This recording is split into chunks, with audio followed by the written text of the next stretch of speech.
without further ado, we're going to get started. So welcome everybody. Sorry for all the confusion when we're going to get started with Dr. Darsh. He is a first year resident, PMR first year resident. If you have any questions during this interview, please free to drop them in the chat. And as we go, we'll try our best to answer those. And if not, we're going to have a specific Q&A, and we'll address super specific questions there. And please also at the same time keep the comments relevant, because sometimes it gets distracting if you guys are off topic, because I'm trying to monitor at the same time. So without further ado, I'm going to get Dr. Darsh to tell us a little bit about himself, his journey, and get us started. Darsh. Yeah, what's up, everyone? Man, I'm 400 people. That's insane. So when I first came on here, I thought I'd be talking to like 20 people. So 400, that's awesome. My goal is to make this as high impact as possible, give you guys whatever information you guys are looking for. Thank you for doing this at 4 p.m. I was telling Harmon earlier, if this was at 1 p.m., I'd be in my bed sleeping because I'm on night shift right now. So thank you all for being considerate. I think everything's worked out now. So a little bit about me. Yeah, thanks for the introduction. I'm an intern at Penn State Hershey Medical Center. I'm completing my residency in physical medicine and rehab. I just graduated from Edward Via College of Osteopathic Medicine this year, the Virginia campus. I went to Temple University for undergrad before that, where I was actually in a 7-year BSMD program. But obviously that didn't happen because I'm at VCOM. So we'll kind of get into that kind of stuff as we go on here. So. Can you start us by telling us a little bit about your undergrad journey, your major, what kind of things that you did in your undergrad, kind of like your extracurriculars, your shadowing, and how that led you to apply to medical school? Yeah, absolutely. So as I kind of talk about my journey and stuff, I'm also going to try to give little nuggets, gold nuggets of advice here, because I think that will be the most relevant. And that's kind of my goal here too, is to kind of just make you guys more motivated, inspired, and like understand the type of journey you're going to be on. So out of high school, I was actually interested in dentistry. So I applied for BS DMD programs. I got into Temple University's 7-year dental program. After that first semester, I realized, dentistry is not really for me. I was doing it because my older brother's a dentist. I thought it was cool and creative, great lifestyle, things like that. But then after that first semester, I asked to switch over to the BSMD program, and they said, yeah, that's fine. I had the stats for it and whatnot. So then what kind of sucked was if you're at Temple and you were in the 7-year program, you only had 3 majors to choose from, and that was bio, biochem, or chemistry. So I chose bio because I was pretty generic at the time. So I went through that. And then I quickly got involved. So I've always been a dancer my whole life. And so I joined the South Asian dance team in Philadelphia during my first year. It was too insane for me, where you had practices from like 8 p.m. to like 3 a.m. like every night. So I had to quit that. Then I ended up joining a fraternity, which wasn't honestly any better, going through a pledge process and all that kind of stuff. So that was like my main activities that kind of were my first year. And then obviously I got into like things like AMSA, AED, which is a pre-health fraternity, doing volunteering, things like that. But if I look back really at my college, I can't really nail down one high impact experience I had. I really didn't have any leadership positions either. And honestly, the reason for that is I grew up with a stutter, and I had a fear of public speaking to the point where I didn't even want to make a speech in front of like 15 people because I was afraid they were going to judge me. And that kept me from high school and college from like positions. So, that was really, my extracurriculars weren't really that involved in undergrad. But then the GPA I received was a 3.48 at the end. I had a horrible study schedule. Like I didn't know how to study. I did really well in high school because I had homework. And then undergrad came along and there was no homework. And you kind of had to figure out, hey, how are you going to study? How are you going to get A's? How are you going to synthesize this information? And so I wasn't able to do that. So I didn't make it through. I missed the cutoff by 0.02. I had the MCAT requirement. Now I was faced with, okay, I have to take a gap year, at least one. So I applied to medical school after my junior year, which is, on route to not having a gap year. Didn't get in, had some interviews, but didn't work out. So now I said, okay, I have to do something. I have to figure something out. And scribing at the time was not really something that a lot of people were doing. So I said, hey, looks like a great experience being in a hospital, making money. learning EMR. And so I did scribe with Erica, and I was a scribe for the Peds ER at the Children's Hospital of Philadelphia. So super awesome experience. Learning curve was very steep, but after about 9 months, you're kind of like, all right, I used up all, everything that I could soak up. So it kind of got boring. I plateaued. And I came across this quote that I really used in all my medical school interviews and personal statements. And it's by Robert II. And he says, don't be afraid to walk away from something that no longer grows you, serves you, or makes you happy, right? And so that quote really stuck with me during my gap year. I said, all right, well, scribing is not really serving me anymore. Let me go on and move to something else. So I applied a second time to medical school, furthered out my reach, a little bit more DO school, stuff like that. Still didn't happen. So I said, okay, I really got to figure something out here. I got a paid employment job at a pharmaceutical outsourcing company. So I was a virology lab technician. And then I did that for 9 months, really got to understand what it's like to work, at a real job with real people, with real professional communication, and understanding that as like a 21-year-old being pre-med is very different, than being in a hospital and stuff like that. So that was a really cool experience. After 9 months though, I left that again, using that same quote in my mind. It was a very malignant workplace. Just wasn't having fun at all. So then, I applied again. I got waitlisted to econ during that second time I applied. So for any of you guys that are applying right now in this cycle, one of the biggest things you have to make sure is checking your junk or spam box. When I applied to VCOM, I was expecting a secondary and I still didn't receive it. And then one day in December, I decided to look into my spam box and there it was, a secondary application. So I quickly contacted them. I was like, hey, I had no idea this went in my spam, blah, blah, blah. And they were like, hey, no worries. We're going to grant you an interview still. So they granted me an interview in like March, which was kind of late, but at least I got waitlisted. And the good thing about VCOM is that if you get waitlisted, you're pretty much accepted the next cycle without even having to go through another interview. So then I had to apply the third time. So my third application cycle, I was a little bit more confident. But at the same time, if I didn't get in, my MCAT was going to expire. So now I was in this dilemma saying, hey, would I retake the MCAT? Do I go to the Caribbean schools? Or do I pursue something in like a master's in exercise physiology? And I was heavily leaning towards either going to St. George's or getting a master's in exercise physiology.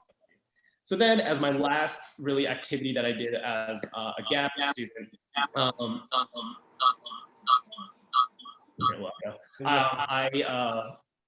I did cancer rehab research. So that was really awesome experience. Did that for about, let me see if I need to turn something down here. For about 9 months, I was a cancer rehab research looking at diet and exercise in breast cancer women that survived. So those were kind of my big experiences that I realized I had to pursue after undergrad, because in undergrad, I really didn't do anything. And that was like my biggest regret, is like letting fears hold me back for no reason. And social media wasn't really big back then. So it was really tough, to kind of start up something like you guys are doing, or find a way to be unique and just, cater to the needs of other people. So that's kind of essentially what happened. And I got into VCOM. They took me off the wait list for that next cycle, and I got an acceptance. So yeah, that was pretty much my journey from undergrad to getting into med school. That's good. Thank you. That was really solid. You kind of touched all the aspects. Other than that, let's dive into a little bit about the application process, like a little bit specifics of that. So what was the application process? You said that you went in about 3 different cycles. So could you talk about a little bit of details, like how, about the application cycle, also letters of recommendation? How should you go about letters of recommendations, and like a little bit tips about like the personal statements and essays when you're writing those? Yeah, absolutely. So let's reverse engineer how to get into med school. Okay. So if I were an admissions director and my school were to screen your application, what are the first 2 things that would screen you out? Your GPA and MCAT. So GPA and MCAT are the 2 most important things that every single student needs to worry about. Which is why I say, if you're a freshman, make sure you're keeping up with a 3.7 or higher, and not letting that slip. Don't worry about doing activities. Don't worry about volunteering. Don't worry about shadowing. Make sure that GPA is high. That's what's going to screen you out of med school. Now, once you get past those hurdles, the MCAT and stuff, now you're worried about the essays, letters of recommendation, the volunteering, the shadowing, all that type of stuff. So I recommend is during your winter break, your summer break, fill those in with shadowing and volunteering as much as you can. Different experiences help. One thing I would recommend in shadowing is to make sure you shadow an osteopathic physician. I didn't realize this until I was applying to DO schools, that some require, and actually most require now, if you want to get accepted, to have a letter of recommendation from a DO doctor. So if you can get that as early as possible, that's only going to benefit you. And honestly, even if a DO school says you don't need it, the chances of getting in are probably not that high, because they are looking for students that have exposure to that field. Volunteering and stuff is kind of self-explanatory. You can really do anything. The biggest thing I tell people is when you do activities, make sure they're high impact. Don't do something just because it counts as a number. Do it because you're actually making an impact. Out of those 15 activities you have on an application, I'd rather see 6 to 7 that are high impact rather than having 15 small ones, where you can quantify numbers, say how many people you impacted, the implications of what you've done, and why you did it and what your passion was behind it. I think that is what can really speak volumes. Letters of recommendation wise though, so you definitely want some physicians, I would say about 2. You do want a science professor. You do want a professor outside the sciences if possible. And then you can really find anyone else in the job, in the workplace, doing research, your PI, anyone that can really just, again, speak volumes to what you're doing. You don't want it to be generic. And what I recommend actually is when you're asking for a letter of recommendation, when you send your CV, tell them 3 or 4 bullet points that you would want them to write about you. And that does 2 things. One, it makes their life easier, right? They don't have to use a generic template, or they don't have to think of something up. So they have kind of what you would want in there. And then 2, it ensures that you're making sure every letter of recommendation is different.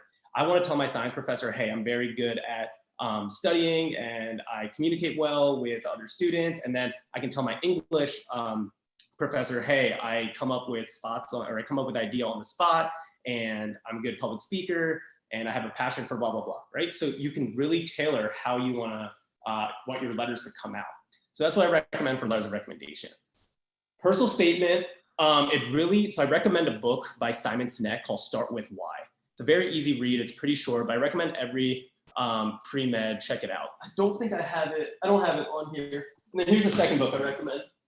It's called Managing Oneself.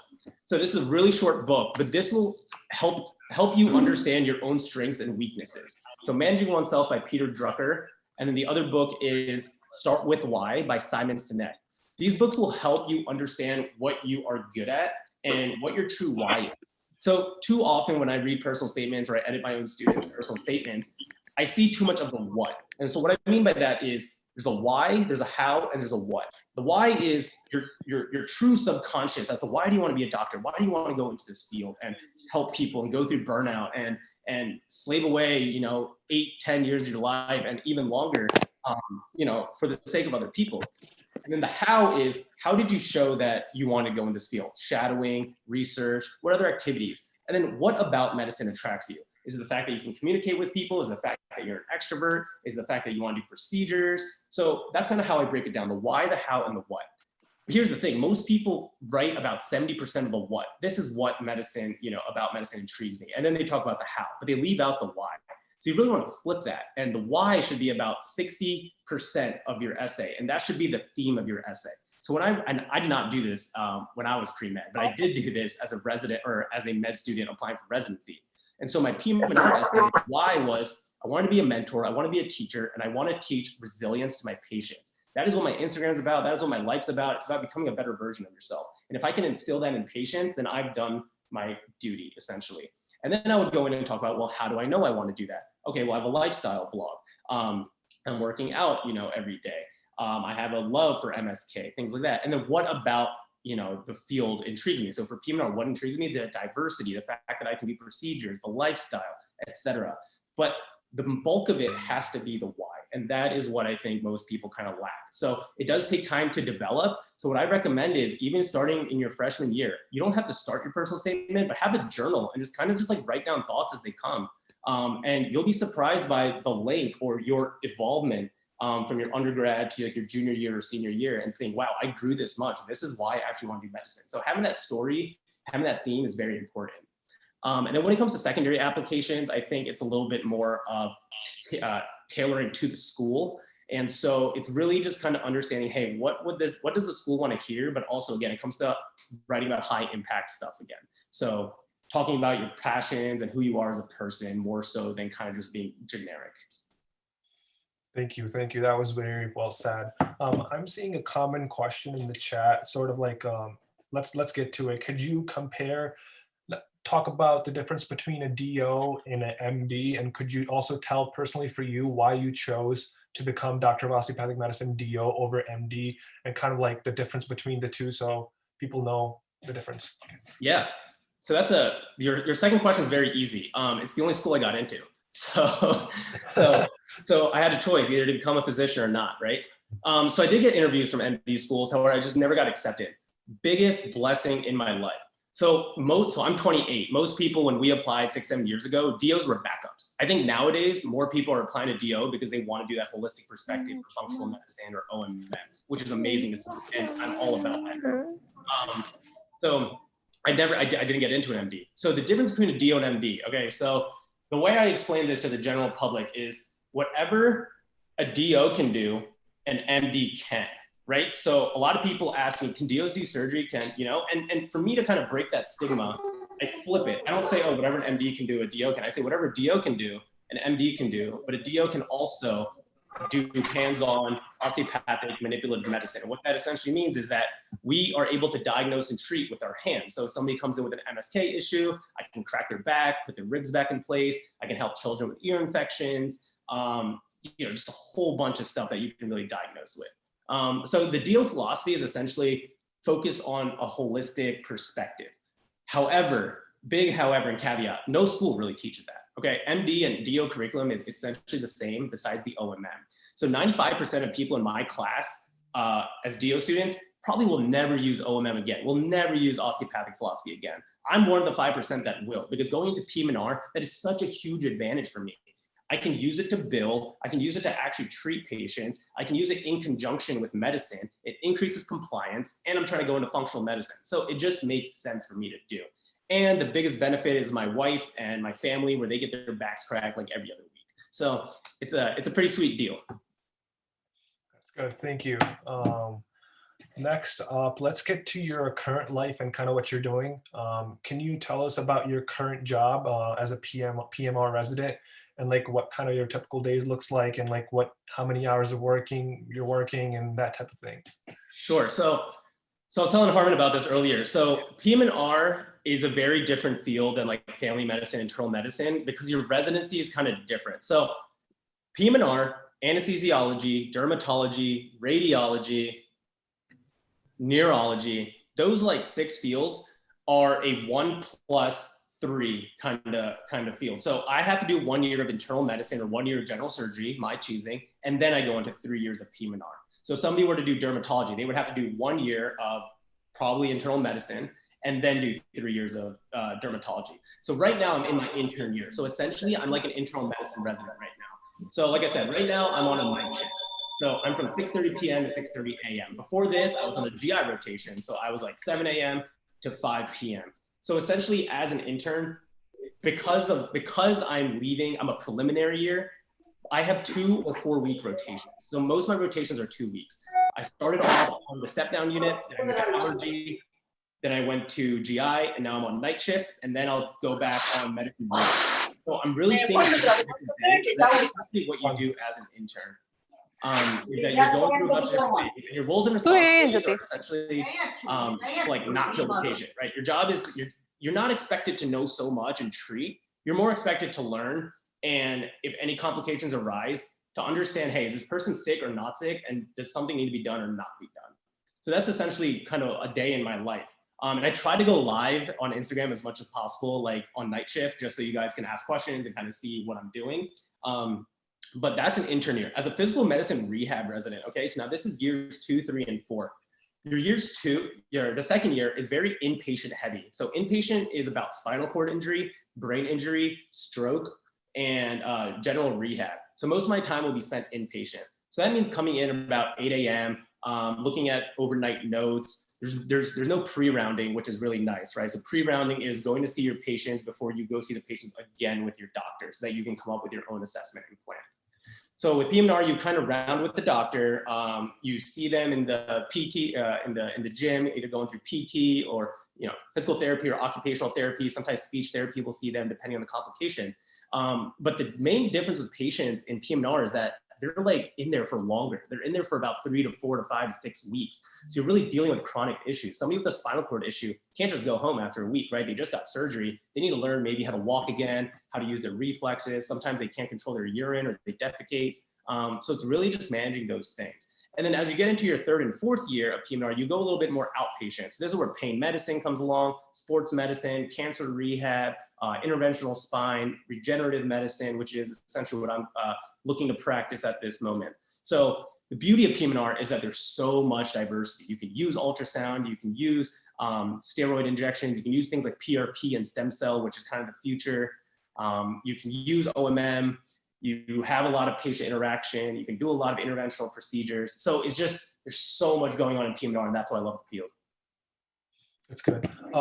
You've talked about your currently like your PM&R residency and like what your years are going to look like. Have you thought about a potential fellowship like afterwards, or like if you want to get one, how would you kind of like go about that? Yeah. So most people in PM&R do a fellowship, and most of them are 1 year. The only one that's 2 years is doing a pediatric rehab fellowship.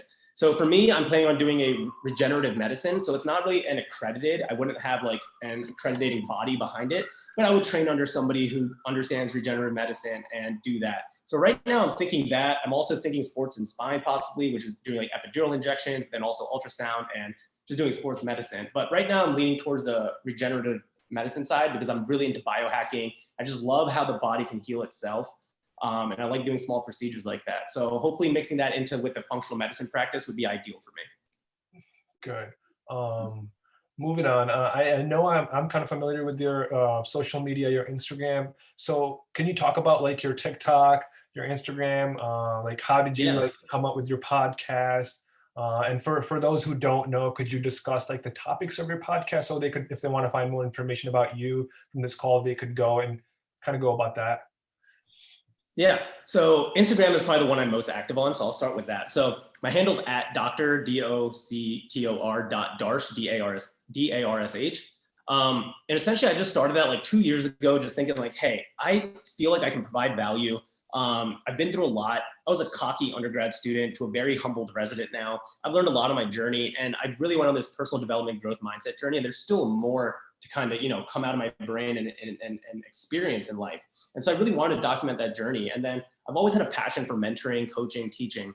So I decided, hey, I can kind of create a niche here where I can help out pre-med students, but then I can also share my journey and kind of inspire and motivate others. And that's kind of what I'm about in life, is just trying to optimize your mindset and optimizing your health and lifestyle. And if you can do those things, I really think you can suck the marrow out of life. So that's kind of what I've been doing with my Instagram. If you actually see my latest post, I'm trying to start a campaign called like Why I Chose My Field. So essentially, just like you guys are trying to get shadowing for students here, I'm trying to help pre-med students and med students look at all the different fields out there: cardiology, GI, PM&R, neurology, dermatology, and see why did people choose these fields, right? There's so much diversity that I wonder what triggers somebody's passion to fuel them to going into that field. So I'm hoping more and more doctors on Instagram can kind of share their stories so that, because there's not much shadowing going on. There's not many clinical rotations. So essentially that's the overall premise of my Instagram. Slowly transition to TikTok. I'm not the biggest TikTok fan, but I try to make videos here and there. I just think it's I don't know, it's a little too fleeting for me, and I like something a little bit more lasting. So that's why I kind of created my podcast. And my podcast is called Optimize Your Life. You can find it on Apple, Spotify, wherever you listen to podcasts. And essentially it's about optimizing your life. So I'm bringing guests from various fields, not only medicine, but not only dentistry, but also like personal finance.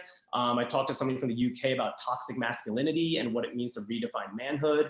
I talked to Ryan Alling, who's very big on Instagram, talking about personal growth, reading books, how he found success in the finance industry.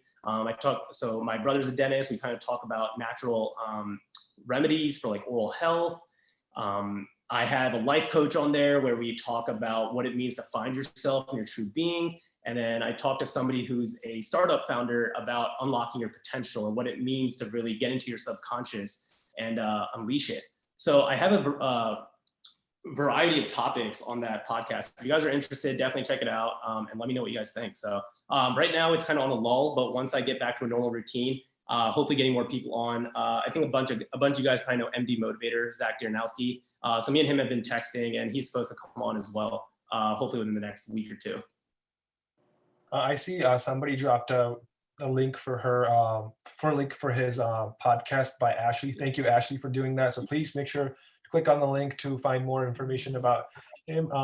One question that I'm seeing in the chat a lot is, and I want to also know, is that why PMR? For those who don't know about PMR, like what are some important things for them to know going into PMR, and kind of talk more Yeah. about that.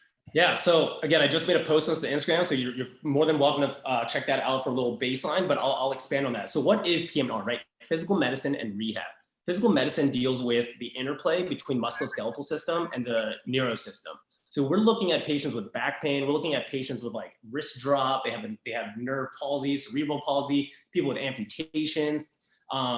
And then you have the rehab side of things, which is a little bit more inpatient. So people with spinal cord injury, they have a gunshot to the back, brain injury, somebody riding their bike and fell to the ground. Now they have brain injury. How do we rehab those patients? How do we rehab a stroke patient, right? So that's essentially what we're dealing with. So now a lot of people ask, well, what's the difference between a physical therapist and a PM&R doctor? Well, somebody needs to medically manage these patients, right? A lot of these patients might have diabetes, they might have hypertension, they're gonna have medical complications because your nerves can, get messed up. So somebody needs to medically manage that, and that's what a PM&R doctor is trained to do. Now, on the outpatient side of things, there's a whole bunch you can do, right? There's sports medicine, there's cancer rehab, there's sports and spine, there's regenerative medicine. There's just a whole plethora of things. You can do general rehab, outpatient. So there's basically a really good interplay where you're using a bunch of modalities and you really curate and pick your own field, like whatever interests you in PM&R. You're seeing so many different things. I'll take a little bit of stroke. I'll take a little bit of doing EMG studies. I'll do a little bit of ultrasound, and I like cancer. You mix it up, you create your own field, and you're now a specialist in that pretty much. So why did I choose it? And the first thing is my lifelong goal is to practice functional medicine. So really getting down to the root cause of disease. Here in Western medicine, what we honestly do is just treat symptoms. Okay, if any of you guys watch a commercial about a drug, pay attention to what they say. All they say is, okay, we can treat pain, we can treat neuralgia, we can treat, and they're all symptoms. But none of them ever talk about, hey, how do we actually get rid of your insomnia? How do we get rid of your diabetes? How do we get rid of whatever you're dealing with? Right? So that's the type of doctor I want to be. I want to go into functional medicine and do that. PM&R deals with a lot of alternative medicine, a lot of integrated medicine, and the biohacking aspect of it is really what intrigues me to that field. So essentially, I can do functional medicine with PM&R and combine them together, and that's my field that I created. The second thing about it is the diversity, which I kind of just touched on. There's so many different things you can do. Third thing is the patient population. I mean, man, if you ever see somebody with a spinal cord injury because they fell down a flight of stairs when they just tripped, that is heartbreaking to know that they're going to be in a wheelchair for the rest of their life. So for me to be a mentor and a coach, I mean, man, I have the biggest privilege to step into someone's life and try to motivate them, hold their hand through their up and down journey so that they can become as functional as possible. And again, my whole theme is about optimizing your life, right? Mindset and lifestyle.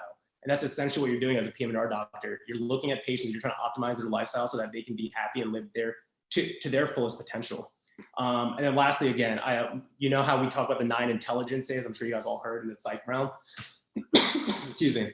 My primary intelligence is probably MSK, musculoskeletal. So physics of the body, exercise physiology. I grew up as an athlete, so I'm very attuned to how the body works and stuff. And that's just the way my mind works. So PM&R for those reasons was the absolute best fit for me. Good. You talked about that. What would you say, just a quick question on that to wrap that up, what would you say is your most, your favorite aspect about being a PMR, and what is your least favorite aspect about being a PMR? Yeah, I think, man, there's a lot of favorite aspects. So the joke about PM&R is that PM&R stands for plenty of money and relaxation, which isn't always true, but it can be. I think, man, it's a combination of things. Honestly, it makes me happy when I get to work with the best patients and see them walk again or see them make progress in the gym. It also makes me happy when I can get out at 4 or 5 p.m., come back home and enjoy the other things I like to do. It makes me happy when I can see quick gratification by doing an injection or also just dealing with a patient for a long time. So there's a bunch of things that make me happy about the field. The least happy, yeah, that's a tough one. I think it's sometimes there can be so much diversity that you have to jump through the hoops. Like I'm not interested in inpatient medicine, but I have to go through it, and it's something that I have to deal with. But again, I mean, is it really that big of a hurdle for me? No. So like for PM&R, there's not really much I can like complain about or like don't like, because in the end, you can really tailor it to what you want. Good. Question about resident burnout. I'm seeing that in the chat too. Like, how do you, when you're a first year, how are you ensuring your kind of like a work-life balance? We all know that resident burnout is a thing. So how do you deal with that? And how do you also ensure that you outside of hospital, you have a life, how are you kind of like doing that? Yeah, so it starts as early as possible. When you can figure out that balance as early as possible, you tend to keep that balance no matter what stage you're in. So I really learned work-life balance in med school. And I forced myself, and I was like, I'm not going to be that student who wakes up and starts studying. I have other personal goals. I love to read. I love to meditate. I love to work out. I love to hone new skills like learning medical Spanish or whatever it is. So I made sure every day in medical school, when I woke up, I tackled those things first. Because I knew at the end of the day, if I wasn't going to get to studying, I wasn't going to be in med school. So I obviously had to study, right? But if I studied first thing in the morning and I got done with that in whatever, 4 or 5 hours, then I kind of lose my willpower to do everything else because I got done what I needed to that day. So my biggest advice for people is find out what works for you.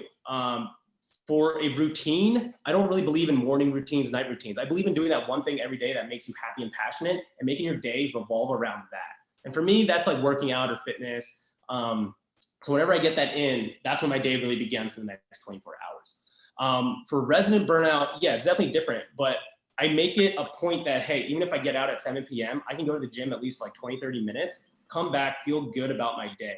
Now, my first night float, if you guys go on my Instagram, I have a post on this where I talk about burnout, and I had one of the worst days. I didn't know how to use the EMR. I had 3 admissions. I didn't sleep all night. My expectations were very low, but then, were very high, and it was a bad day.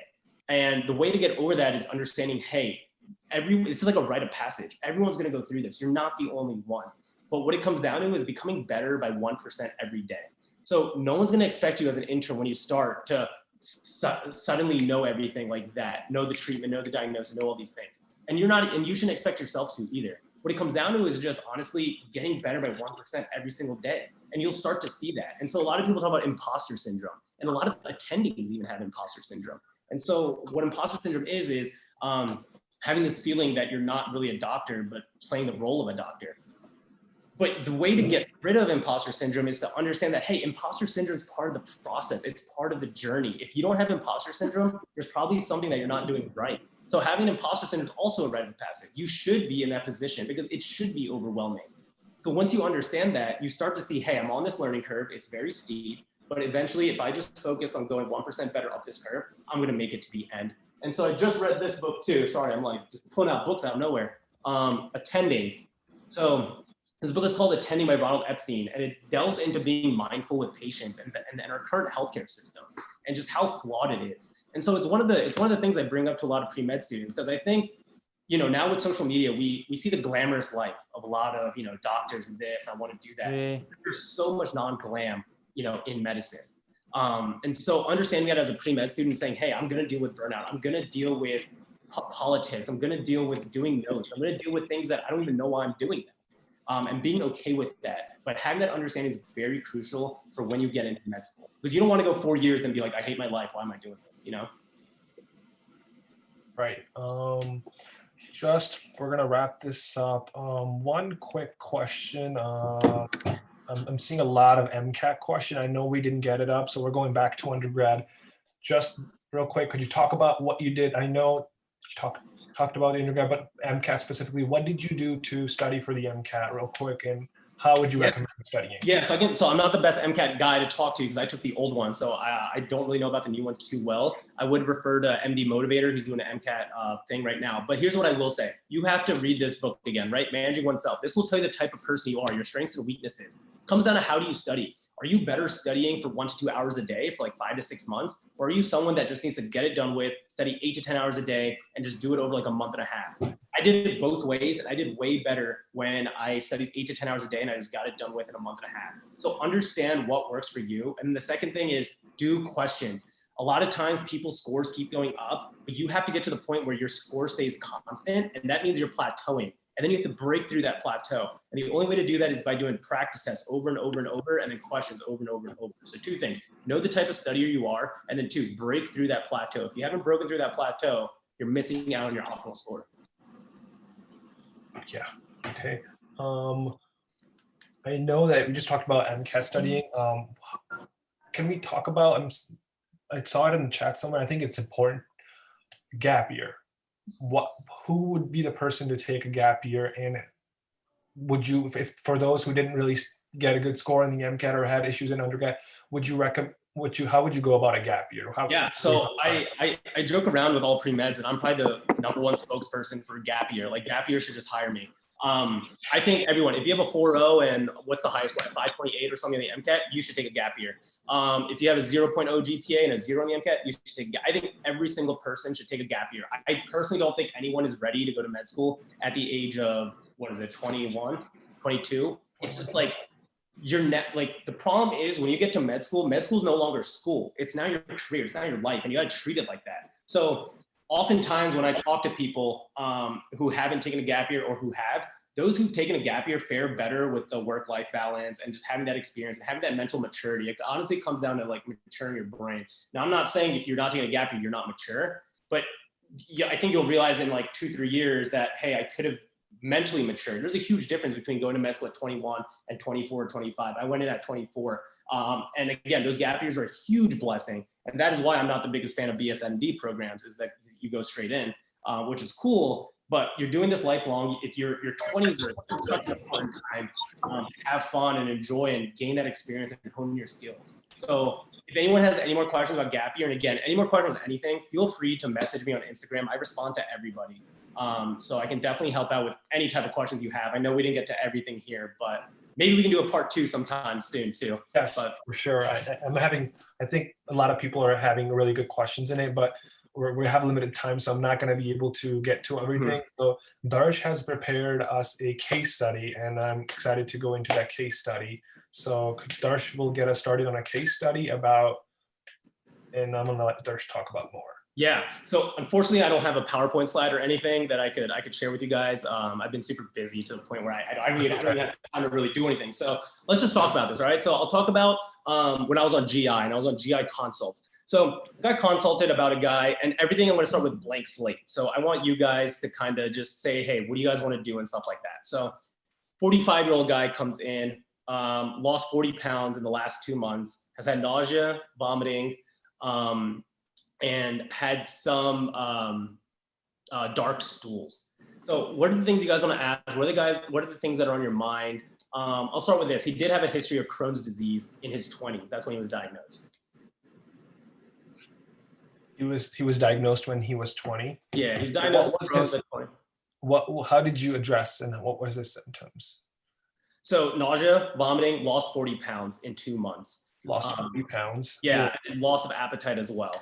So when did the nausea start? All right, so about 2 weeks, tumor. So before we jump like into tumor, the diagnosis or cancer, right? How do we work this up? So before we can make a diagnosis, we have to be sure of that diagnosis, right? So vitals, okay, so vitals were stable. Okay, so blood, I'm seeing a lot of blood. Okay, so what makes you guys think there's blood involved in this? And he has a history of Crohn's, remember that. So internal bleeding, dark stool, okay, good. So do you guys know what type of things Crohn's kind of presents with? Let's see, thyroid issues. Okay, ulcers, yep. Inflammation, diarrhea, inflammation, exactly, right? So you see a lot of strictures in Crohn's as well. You can see ulcers. So it's just, a lot of inflammation in the GI tract. So, okay, so what do you guys want to do for this guy, right? So he's what kind of labs do you want to get? What kind of imaging do you want to get? He may have blood.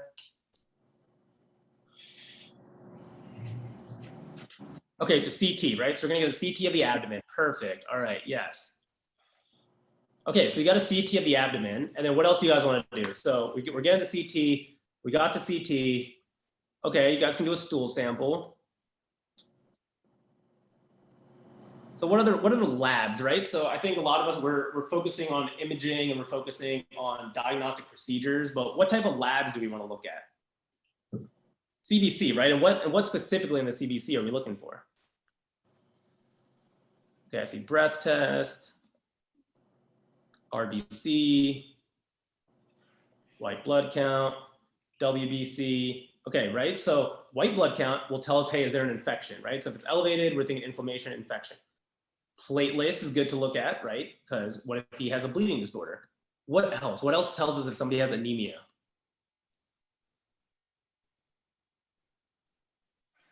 Let's see what's Iron levels, hemoglobin, perfect. I saw hemoglobin, Meta wrote hemoglobin, perfect, right? So we're looking for hemoglobin. Is hemoglobin down? And if it's down, how acutely did it drop? So let's say his hemoglobin came back at 9 and his baseline's around like 11, 12. So, right, so now we're concerned for, okay, this guy's probably definitely bleeding. We can do a stool test, but he's already bleeding. So now what do you guys want to do, right? So let's say his white blood count's around 11 or 12. He's like chronic inflammation. That's what Crohn's will do. And then he has anemia at hemoglobin of around 9. So I saw breath test in there, right? So breath test is good. It'll show if there's any H. pylori. And then I also, let me give you guys the CT results, all right? So the CT results show a massively distended stomach, like a huge stomach. And I'll post the picture of it on Instagram, actually, as well as a midgut volvulus. I'll post it in my stories, so if you guys want to go check that out of this actual patient. So a midgut volvulus and a massively distended stomach. And what a volvulus is where and he had a midgut volvulus. So his duodenum was pretty much rotated around itself. So now food can't really pass. You can obviously cause bleeding with that if the stool rubs up against the intestines or colon. Okay, so we're thinking iron infusion. So his irons were slightly low, nothing too crazy. So I see endoscope, right? So we're gonna get an EGD. We're gonna do endoscopic. Shall we hear? Right? So EGD. Right, so what an EGD is putting down a camera, esophagus, going down to your stomach, looking down to the duodenum and saying, hey, what can we find? So when we did the EGD, absolutely insane. This guy has a pyloric stricture. So, right, what pyloric stricture, so his pylorus, right? So let me just put this down. You have your stomach. I think everything's flipped here, but you have your stomach, and then the outlet is the pylorus, right? So that's what the food travels out of, and it kind of is like a sphincter. This guy's sphincter was shut this tight to the point where they couldn't even take the thinnest probe, 5 millimeters, and penetrate that to dilate it. So he has a pyloric stricture, and then we also found ulcers, ulcers before his pylorus. So he has ulcers and he has a pyloric stricture, okay? So that kind of explains the massively distended stomach. There's food backed up. I mean, this guy's stomach is massive because no food can penetrate. So that explains his loss of appetite, right? And his 40-pound weight loss. He's not getting any nutrients. So, okay, so we can try to dilate this pylorus, right? But he also has ulcers. So what are some things that can cause gastric ulcers?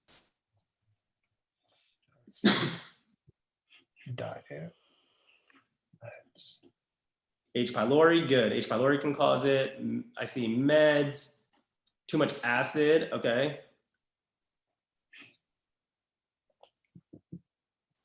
Okay, so what alcohol? You can have alcohol gastritis. I see HCl. So, okay, so I'm a little, when everyone goes right, I go left. I don't believe that the human body can create too much acid per se. I don't think evolutionarily our like humans, stomach acid is so tightly regulated. I don't think out of nowhere, like we can start to just produce so much acid. I think honestly, ulcers are a problem of gastric wall thinning. I think it's the wall that's getting thinned out more than it is the acid. But what else? What type of medication can cause ulcers if you take too much of it?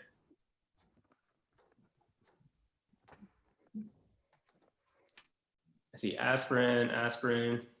Yeah, ibuprofen, right? So NSAIDs, painkillers, right? If you take too much. So I went in and asked them, I said, hey, do you take painkillers for anything?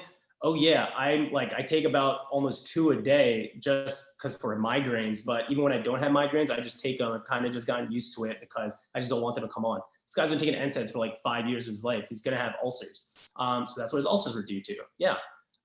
Okay, cool. So we know this guy has a GI bleed now, right? Dark stool. So let's talk about that. How do we know the difference between an upper GI bleed and a lower GI bleed?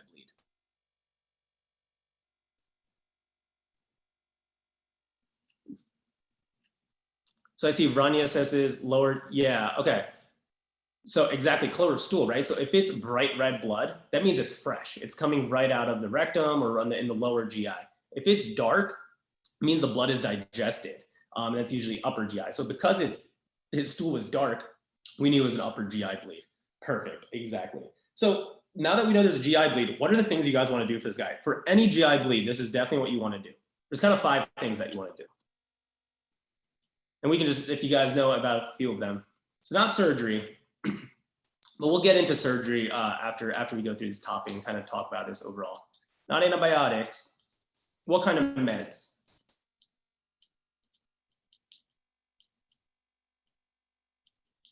Not laxatives.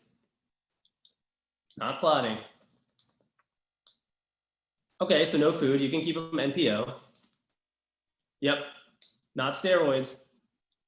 Not probiotics. The fluids. All right, we got fluids. We got one of them. Yeah, so you want to give them fluids, right? Because they're losing blood. They're depleting blood. So pump with an IV. Okay, so fluids. You can keep them NPO.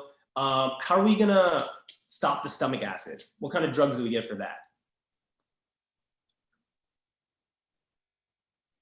So what's higher than Tums? Yeah, what like Pepsid? What? Right, so PPIs, right? Proton pump inhibitors. So omeprazole, pantoprazole, right? So we put them 40 milligrams 2 times a day on that, right? So that's the third thing. You want to give PPIs. And the last thing is you want to consult GI, and that's what they did, right? I was on the GI team, so they called GI and said, hey, we have a GI bleed. You guys need to see this. The 5th thing is honestly just getting IV access in the event that he starts to bleed out more, you can put in more fluids. So those are the 5 things you always want to do if there's a GI bleed. Awesome. Okay, so let's get back to the case now in terms of what to do for this guy, right? So this guy has Crohn's disease. He's debilitated. He's only 45. GI at this point can't really do anything, right? Like we can't go in with a probe. So we need to consult surgery at this point, right? Especially when you see a midgut volvulus, that's consideration for surgery. So unfortunately, it was my last day and I didn't get to see the results of what happened, if he did end up going to surgery or not. But essentially what we had to do for the patient was put him on or consult surgery and fix the gut, hopefully fix the femoris, pretty big surgery. But he was suffering. I mean, to be 45 and say, hey, I can't do it anymore, and your stomach being this big is pretty detrimental. So that was essentially the case. I mean, other things I can really try to bring up here and things that are high yield to note in this case is making sure you ask an extensive history, right? He has Crohn's disease. How long has he had it for? Was he on any medical management? In this case, he wasn't. And then him telling you, hey, I've loss of appetite, these things. Ask him about blood. Hey, what's the color of your stool? Has your bowel movement changed? And this is all coming from a GI perspective. Really delving into diet, alcohol use, smoking, right? So things like that. And then thinking of your algorithm. So when you see a bleed, okay, we can do an EGD. He has ulcers. Let's get a biopsy of that ulcer. Let's see if it's H. pylori. And let's ask if he's taking any medication. Let's see what his risk factors are for getting ulcers. And then from there, it's really just figuring out, like looking at the lab values and the imaging and saying, hey, is he having acute blood loss? Is it chronic blood loss? Is his iron low? Does he have an infection? What is kind of causing all this stuff? And essentially, a lot of it is due to the Crohn's disease, right? Having either ulcers or the strictures, not being medically managed. So just a lot of stuff that this guy was going through. And again, I'll post the X-ray or the CT image on my Instagram again today so that you guys can really take a look. I'll scroll through it and you'll see the stomach, which honestly at the time, I did not even know it was a stomach. I thought this guy had 2 livers. I was like, I don't know what this is. And then somebody was like, is that a stomach? I'm like, oh my God, that's a stomach. It was massive. And then I put the cursor to the volvulus. So, which is something very rare. You don't see a volvulus, really a midgut volvulus, unless they're pediatric patients. And then if they're the elderly, you see a sigmoid volvulus, which is the end of the colon essentially. But seeing a midgut volvulus in a 45-year-old, super rare. So it definitely was a cool case. Definitely involved a lot of different things. And this is why GI was my first love. So I love GI, but PM&R kind of cheated on it. So. Good. Thank you so much, Darsh. That was really good. Definitely wanna get you in part 2, but thank you for coming out today. You were really great. Thank you for answering all the questions. Really appreciate your time. Sorry guys, in the beginning, we had a little bit of issue with internet. Zoom like locked me out, so I had an issue with that. I'm so sorry, but thank you for everybody who stayed and was patient. We were able to get it going. Before I leave, just a little bit of quick information. Guys, we want to continue doing these calls, but we need your help. We have to pay for Zoom. We have expenses to pay. We're college students, so it's difficult for us. So anything that you guys can do to help us, we are extremely grateful. You guys can support us by Venmoing anything that you can, even if it's $1, $5, $10. All the money that we collect, we're going to use it to continue this program, but we need your help. I'm going to drop in the chat our Venmo and Club. It is Club Med Shoot. You guys can donate whatever you guys can, but thank you again for everybody who joined us. Please also follow us on our Instagram. Follow Dr. Darsh for any specific for updates. His Instagram is really good. He posts a lot of useful information on there. It's Dr.Darsh, D-R-A-S-H. Also follow us on Club Med Shoot on Instagram. We post a lot of sort of like upcoming calls and everything. If you want to get more updates on what's coming, we have really good upcoming calls. But thank you again, everybody. We'll see you next week.